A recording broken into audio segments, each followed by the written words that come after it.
తెలంగాణ ఎన్నడూ కూడా పేదది కాదు. తెలంగాణ పేదరికంలో ముంచబడ్డదని చెప్పి వందల సార్లు మేము మాట్లాడినాం. నిజాం కాలం నాడే తెలంగాణలో రైల్వేల వ్యవస్థ కానీ, తెలంగాణలో ట్రాన్స్పోర్ట్ వ్యవస్థ కానీ, తెలంగాణలో గొప్ప చెరువులతో రామప్ప, లక్నవరం లాంటి కాకతీయులు కట్టినటువంటి చెరువులు కావచ్చు. ఇవాళ ఒక్క మాటలో చెప్పాలంటే దేశంలోనే అత్యధిక చెరువులు కలిగి వరి పండించే ప్రాంతంగా, సన్నన్నం తినే ప్రాంతంగా వెలుగొందిన రాష్ట్రం ఇది. ఆనాడు పక్క రాష్ట్రం ఆంధ్రప్రదేశ్ రాష్ట్రం తమిళనాడు ప్రాంతంలో ఉంటే అక్కడ జొన్నన్నం తినేటువంటి సందర్భంలో మన రామప్ప కింద, మన లక్నవరం కింద వాళ్ళు వచ్చి ఇవాళ బియ్యం కోసం, సన్నన్నం కోసం ఎగబడ్డ చరిత్ర తెలంగాణది.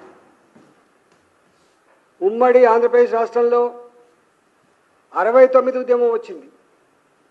నిధులు మావి, సొమ్ము మాది, సోకు మీద అవుతుందని చెప్పి, ఉద్యోగాలు మావి, మీరు అనుభవిస్తున్నారని చెప్పి 69 ఉద్యమం జరిగింది.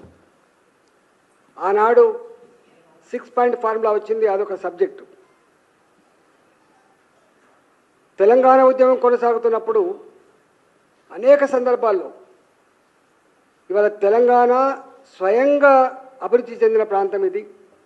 వ్యవసాయ రంగంలో కావచ్చు, ఇన్ఫ్రాస్ట్రక్చర్ రంగంలో కావచ్చు, సేవా రంగంలో కావచ్చు, ఐటీ రంగంలో కావచ్చు, ఈ హైదరాబాద్ని మించింది లేదని చెప్పి ఆనాడు మేము అనేకసార్లు ఉపన్యాసాలు ఇచ్చినాం. మొత్తం ఆనాటి సమైక్య రాష్ట్రానికి 50% పైబడి ఆదాయం ఒక హైదరాబాద్ నుంచే వస్తుంది.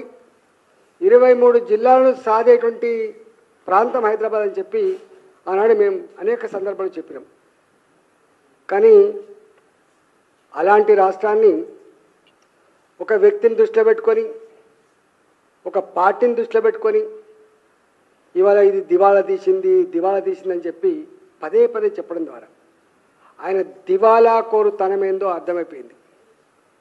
పరిపాలించే చేతగాక, చేవలేక, అనుభవం లేక, ఏది మాట్లాడనో, ఏది మాట్లాడకూడదో, ఏది చేయాలనో, ఏది చేయకూడదో ఆ గంభీరత లేనటువంటి రేవంత్ రెడ్డి